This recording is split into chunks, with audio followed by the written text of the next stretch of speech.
Bonjour mes chers amis, bonsoir. J'espère que vous allez bien. Je vous laisse ce petit message vocal parce que je vois que vous m'avez tagué toute la journée sur une affaire de soutenance de thèse de doctorat au Cameroun. C'est pour ça que je vous ai laissé un petit commentaire tout à l'heure, mais je sais que nombreux parmi vous ne vont pas comprendre le sens de mon questionnement. J'étais en train de vous demander, est-ce qu'il n'y a pas un problème dans votre pays, qui peut se passer dans votre pays? Vous ne me cherchez pas partout sur les réseaux sociaux. J'aurais voulu savoir en quoi la soutenance de thèse de la fille de Babouké me concerne. Mais après réflexion, je pense qu'il y a peut-être des analyses que vous sollicitez autour de cet événement, aussi des réponses que vous recherchez à travers... parce que c'est un événement public, c'est devenu public par la diffusion de cette soutenance sur des médias qui reçoivent votre argent. Parce qu'il faut savoir que l'État camerounais soutient les médias privés. Et donc, éventuellement, la chaîne qui a diffusé en direct la soutenance de thèse reçoit l'aide de l'État du Cameroun pour la subvention de l'État du Cameroun pour la promotion des médias privés. Donc, en réalité, votre argent aussi sert à promouvoir ce qui s'est passé aujourd'hui à Dash TV. Donc, moi, je vais vous laisser un petit commentaire parce que j'ai fait le tour. Vous m'avez tagué partout, pour que je vienne regarder. Je voulais d'abord présenter toutes mes félicitations au jeune docteur Indira. Indira, je la connais en tant qu'artiste gospel qui chante merveilleusement bien. Heureusement, elle a les parents qu'elle a et puis l'encadrement, l'abnégation, parce que c'est pas évident. Elle pouvait aussi choisir de faire comme les enfants d'autres personnalités, des enfants qui jouissent d'un certain nombre de privilèges. Même le simple fait d'accepter que son nom soit inscrit dans une école pendant 7 ans, nous pensons que ça mérite des félicitations. Donc nous allons commencer d'abord par lui présenter nos vives félicitations pour ce parcours suffisamment brillant, exceptionnel. Dit qu'à 23 ans, on peut être titulaire d'un doctorat. Fut-il un doctorat en médecine? Je vais m'appuyer dessus parce que je vois certains internautes qui font la confusion. Parce que je vois certains demander, Indira vient de soutenir une thèse de doctorat à 23 ans. Cabral Libi cherche le doctorat depuis des années, il ne l'a pas. Je vais m'arrêter là pour vous expliquer que le doctorat de Indira n'est pas le même type de doctorat que Cabral Libi cherche. N'est pas le même type de doctorat que celui de Boris Berthold. N'est pas le même type de doctorat que le doctorat de Maurice Kamto. Donc, à partir de ce moment-là, je vous explique quelle est la nuance. Le doctorat de Indira, sous d'autres cieux, s'appelle un doctorat professionnel. Le doctorat professionnel, ça veut dire que ce n'est pas un doctorat PhD. J'ai déjà eu ce type de débat ici avec vous. Le doctorat d'Indira, c'est un doctorat professionnel. Et le doctorat que Cabral Libi cherche, c'est un doctorat PhD. Donc ça veut dire que si elle était dans un système anglo-saxon, on aurait pu dire que son doctorat c'est l'équivalent d'un DBA, qui sont des doctorats professionnels. Et généralement, lorsque vous avez accès à une école comme l'école de médecine, automatiquement, si vous suivez le cursus, vous allez sortir avec un doctorat, avec le diplôme. Mais lorsque vous entrez à l'université, vous pouvez ne pas être sélectionné au Cameroun et même ailleurs. Vous pouvez ne pas être sélectionné pour présenter une thèse de doctorat parce qu'il y a des exigences à partir du master 2. Au vu de vos résultats au master 2, on peut ne pas vous accepter en thèse de doctorat. Donc le doctorat que recherche Cabral Libi est un doctorat extrêmement exigeant. Le doctorat qui donne le droit d'enseigner dans des universités. Or, le doctorat d'Indira ne donne pas le droit d'enseigner à l'université. C'est un doctorat qui lui donne le droit de travailler dans un hôpital. Donc, je voulais d'abord vous expliquer cette partie pour qu'il n'y ait pas la confusion sur les réseaux sociaux. Il ne faut pas confondre. Le doctorat de Indira lui donne simplement le droit de travailler dans un hôpital, d'exercer certains soins, voilà, d'avoir certaines prérogatives. Mais ce n'est pas le doctorat pour devenir enseignant-chercheur. Donc, ce n'est pas le même type de doctorat. Maintenant, je vois aussi vos préoccupations quant à la publicité qui est faite autour de cet événement. Vous devez savoir que sous d'autres cieux, une soutenance de thèse a l'obligation d'être publique. Une soutenance de thèse de doctorat PhD. Et en France, par exemple, c'est réglementé par la loi de 2016 qui oblige les universités à rendre publiques les soutenances de thèse PhD. Mais dans le cadre des thèses de doctorat en médecine, généralement, l'État n'a pas, ou alors la loi n'a pas rendu obligatoire la publicité de ce doctorat-là, parce que c'est un doctorat professionnel, je vous ai expliqué. Et donc, nous pensons que, vu l'engouement que suscite la diffusion en direct de la soutenance de thèse de doctorat en médecine de Indira Baboke, nous pensons que le ministère de l'Enseignement supérieur camerounais devrait prendre aussi à son compte de mettre dans la loi l'obligation de rendre public les soutenances de thèse de doctorat PhD au Cameroun. Quand on sait que c'est un titre aujourd'hui qui est galvaudé par tout le monde, par n'importe qui, on ne sait pas qui est docteur, qui n'est pas docteur.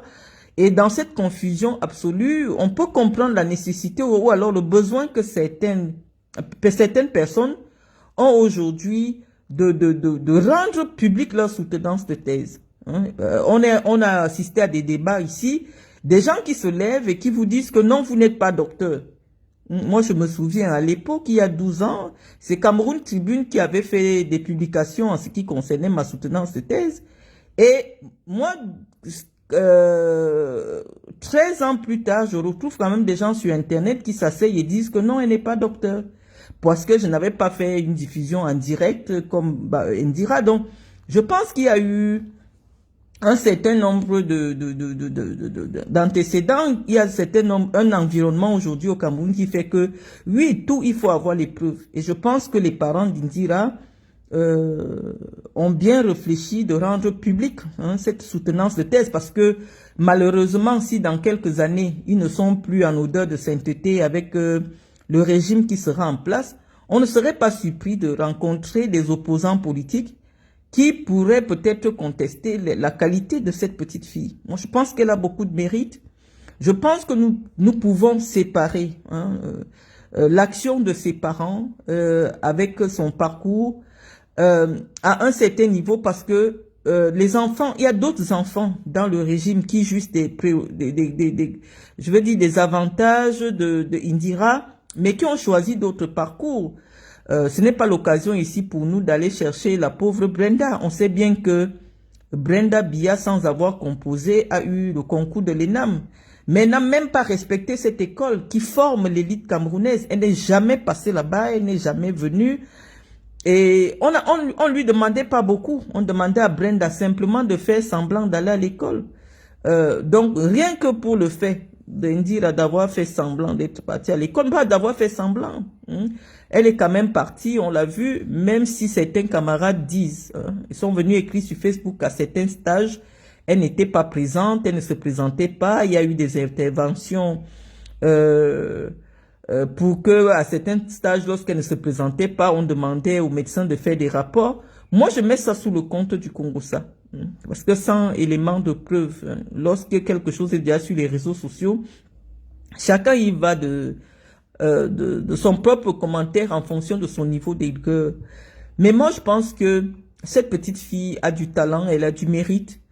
Et nous pouvons séparer l'action de ses parents, je veux dire l'implication de ses parents dans la gouvernance de notre pays à son parcours personnel. Allier la musique et les études, c'est vraiment pas évident. Il faut avoir des parents qui croient en vous, il faut avoir des parents qui vous soutiennent, il faut avoir la volonté, la foi, et puis elle y est arrivée au bout de 7 ans, elle est devenue docteur. Nous n'allons pas cracher sur son doctorat parce qu'on vous dit, même un doctorat honoris causa mérite le respect. Et donc nous disons toutes nos félicitations au docteur Indira Babouke qui a désormais le doctorat professionnel de médecin. Mais cette analyse ne serait pas intéressante si on ne se posait pas la question aussi de savoir est-ce que si Indira n'était pas la fille de Babouke, elle aurait pu réussir au concours de l'école du CUS. Quand on sait aujourd'hui que c'est devenu un véritable comptoir, le concours du CUS. C'est-à-dire que ce n'est plus les meilleurs au Cameroun qui ont accès à la faculté de médecine. C'est ceux qui ont la possibilité d'acheter. On nous parle des sommes de 5 millions la place. Ceux qui ont les moyens d'acheter la place, qui se retrouvent aujourd'hui au CUS. Et ceux qui ont la chance d'avoir des parents qui ont les relations. Et aujourd'hui, vous avez vu, les parents d'Indira ont des relations et donc en principe, est-ce que Indira aurait pu rater le concours du CUS connaissant les conditions pour avoir accès à cette école aujourd'hui en 2025 au Cameroun? Nous pensons que non. Et donc, est-ce qu'elle a un mérite plus qu'un autre enfant qui se trouve aujourd'hui à Djoum, qui a eu un parcours brillant en terminale D ou en terminale C, mais qui malheureusement n'a pas un oncle ou un père ministre. Et c'est de là que se pose le problème de l'égalité des chances au Cameroun. Est-ce que tous les Camerounais sont logés à la même enseigne en ce qui concerne l'accès aux grandes écoles? Nous pensons que non. Nous pensons qu'aujourd'hui, on peut mettre en doute la qualité ou alors le niveau de ceux qui sont de l'élite qui est produite par le Cameroun. Que ce soit à l'ENAM, que ce soit je veux dire que ce soit à l'ENAM, que ce soit à la faculté de médecine, quand on connaît les conditions d'accès, ça veut dire simplement que Indira est peut-être meilleure parmi les cancres. Est-ce qu'il y a un mérite à être meilleur parmi des gens qui ont acheté des concours, qui n'ont aucun niveau? Est-ce qu'il y a un mérite? C'est pour cela qu'on pense que elle aurait été peut-être dans un autre environnement ou dans une faculté internationale de référence, que je pense que son mérite aurait été beaucoup plus salué. Parce qu'on sait que elle aurait été logée à la même enseigne que de nombreux candidats et son nom n'aurait pas pu influencer la nature ou alors l'appréciation du jury. Pour ceux qui ont écouté cette soutenance de thèse, oui, il y a encore peut-être, elle ne fait pas peut-être, elle n'a pas fait un doctorat en langue française parce qu'il y a encore des faiblesses dans la langue qu'on a pu relever, mais elle fait un doctorat en médecine, mais on suppose que lorsque on est docteur, on se cultive, hein, on prend la peine d'améliorer son niveau de langue. Donc, on n'a pas retrouvé un niveau de langue qu'on peut rechercher lorsque un docteur s'exprime. Il y avait des termes techniques, certes, elle s'exprimait dans un domaine qu'on connaît, mais le niveau de la langue n'était pas le niveau de ce qu'on s'attendrait à écouter d'un docteur. Et donc, là, on se dit, lorsqu'on écoute Indira, le niveau, nous, on n'a pas fait médecine, les médecins ont estimé que le travail qu'elle a produit est un travail excellent, mais nous arrêtons au niveau de la langue. Nous avons écouté le niveau de la langue qui a été utilisé, et nous disons que c'est pas encore un niveau suffisant pour une thèse de doctorat. Et on disait que, est-ce qu'il y a un mérite à être brillant parmi des idiots? On pense que non. On pense que non. C'est pour cela que nous encourageons Indira peut-être à venir faire une spécialisation, soit en neurochirurgie. Je me souviens, j'avais rencontré le docteur Baron, je crois qu'elle vient souvent au Cameroun, qui est neuro... Elle est quoi, le docteur Baron? Docteur Baron est quoi? endocrinologue, la jeune fille de 26 ans qui était neurochirurgienne à Necker, comment ça s'appelait? Stéphanie Puget. Voilà, j'ai vu par exemple une jeune neurochirurgienne, Stéphanie Puget, à l'hôpital Necker à Paris, elle avait 26 ans. Lorsque vous voyez cette fille, cette femme, à l'époque elle avait 26 ans, lorsque elle vous inspire la confiance, parce que vous vous dites que elle a reçu son diplôme dans un environnement qui ne tient pas compte de vos origines, qui ne tient pas compte de qui sont vos parents, qui ne tient pas, mais qui vous donne le diplôme pour votre mérite. Et c'est ça qui suscite la confiance de ceux qui viennent se soigner dans des hôpitaux occidentaux, parce qu'on sait que en Occident, on ne regarde pas. Vous êtes la fille de qui? Vos parents sont qui? Non. En Occident, il n'y a que votre cerveau qui plaît dans votre faveur.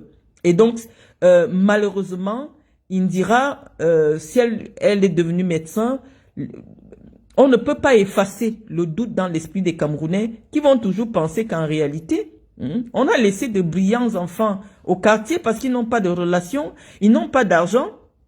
Cette place, elle l'a eue, c'est seulement parce que elle est la fille de Baboké.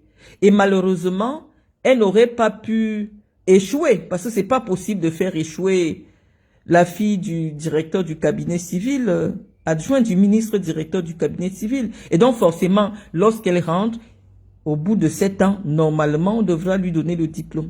Pourquoi? Parce qu'on suppose que y a des relations derrière. Et donc c'est à elle aujourd'hui de prouver sa propre légitimité, de prouver qu'elle peut, qu'elle est un médecin fiable en venant faire une spécialisation en Occident.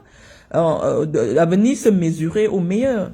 On n'est pas meilleur parmi les cancres, on n'est pas meilleur dans un environnement qui ne donne pas les mêmes droits à tous les jeunes Camerounais. L'environnement camerounais aujourd'hui est un environnement de relations. Même pour assister à une soutenance de thèse, la soutenance de thèse d'Indira aujourd'hui, je crois qu'il fallait avoir la relation pour venir écouter. Donc, un tel environnement, on se rend compte que l'enseignement au Cameroun, ça ne vaut pas la peine. On fait avec. Je vois, au moment où je parle, même il y a 237 personnes. Ça veut dire que oui, le 237, c'est la relation. Donc, quand tu es meilleur parmi les cancres, il y a quel mérite? Des gens qui n'ont fait aucun effort, des gens qui ont donné de l'argent pour être là. Ils n'ont pas le temps, ils savent qu'ils vont sortir. Ils savent qu'ils ont donné de leur argent et donc forcément avec leur argent, ils vont sortir. Lorsque tous les membres du gouvernement, quand ils sont malades, ils préfèrent venir se soigner en Europe. Pourquoi? Parce qu'ils savent que les médecins camerounais, c'est le diplôme de doctorat en médecine au Cameroun, c'est comme un permis pour aller tuer les gens. Ça ne vaut rien, ça vaut que dalle. Je pense que une infirmière formée dans des écoles d'infirmières en Europe a un niveau supérieur à un médecin camerounais.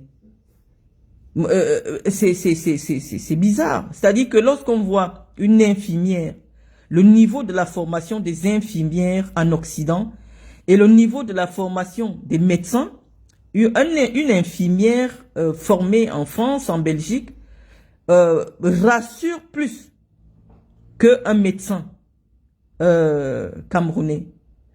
Et après, on va pas parler des salaires. On va pas parler des salaires pour demander est-ce que Indira va accepter à être fonctionnaire pour 230 000. Ce n'est même pas, je ne sais pas.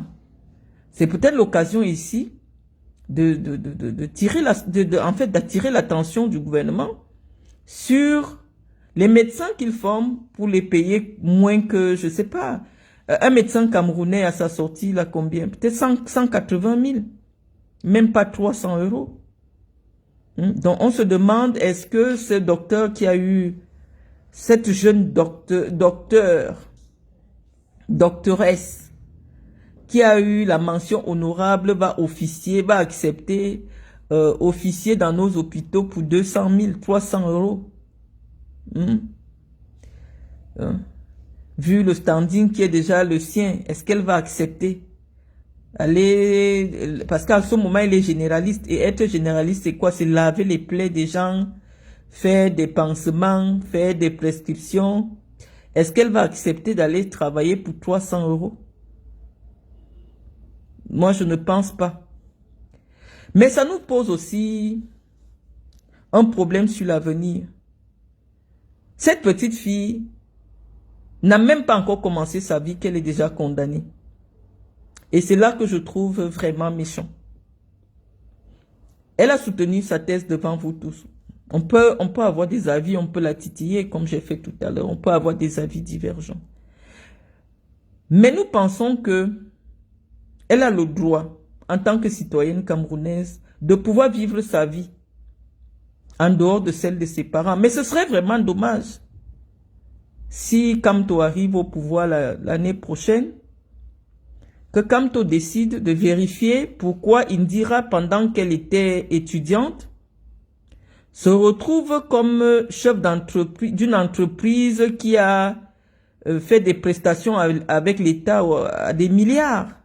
Parce que bon, les mauvaises langues, hein, c'est Boris Berthold qui nous a souvent dit ici que elle est actionnaire de toutes les entreprises en milliards de son père. Ce serait vraiment dommage que dans quelques années, quelqu'un nous dise que non, Indira est en prison parce que on a retrouvé son nom dans les affaires de son père. Moi, je pense que les parents doivent protéger la vie de leurs enfants. Et Indira a le droit de vivre sa propre vie, d'être médecin, mais lorsque son nom se retrouve déjà dans des affaires un peu compliquées qui peuvent, dans 10 ans, dans 15 ans, quand son père n'aura plus la possibilité de pouvoir manœuvrer, que l'État l'appelle pour venir s'expliquer. Ça n'a pas de sens. Pendant qu'on est étudiant, on est déjà actionnaire des entreprises à de centaines de millions. Je ne sais pas. Moi, je cite la source, c'est Boris Berthold qui nous a dit. On pense que ce serait pas bien. Donc, à mon avis, je pense que cette petite a tout son mérite. Épouse Bams, bonsoir. Vraiment, ce n'est pas facile d'être gosse de riche et d'avoir même envie d'aller souvent s'asseoir à l'école. Donc, nous devons encourager cela. Et je pense qu'elle doit servir d'exemple à une jeunesse en manque de repères.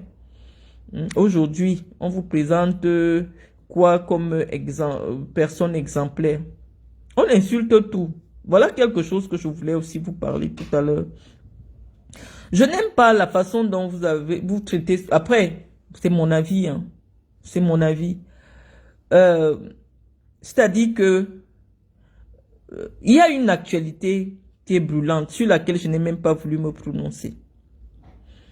L'épouse du gardien de but du Cameroun a été diffamée sur les réseaux sociaux par celle que je n'ai même pas appelée Aïcha Kamoise. Elle a été diffamée.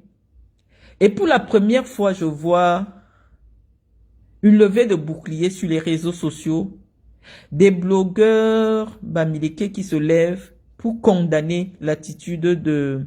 Parce que tous ceux qui font le blogging, 90% des blogueurs camerounais sont originaires d'une seule et même région. C'est là que je vois qu'ils reprennent conscience que ce que Aïcha Kamoise fait sur des femmes camerounaises n'est pas bien. C'est là qu'ils se réveillent pour constater que ce qu'elle fait n'est pas bien. Comme pour dire que parfois, la mémoire de certains Camerounais est sélective. Quelque chose est bien jusqu'à ce que ça touche quelqu'un de leur communauté. J'ai vu une mobilisation générale parce que il s'agissait de Madame Onanane Kemayou. C'est là que je vois les Camerounais écrire que le doctorat est à respecter. Le mariage est à respecter. Mais vous respectez le doctorat de Kemayou, épouse Onana. Mais celui d'Indira n'est pas à respecter apparemment.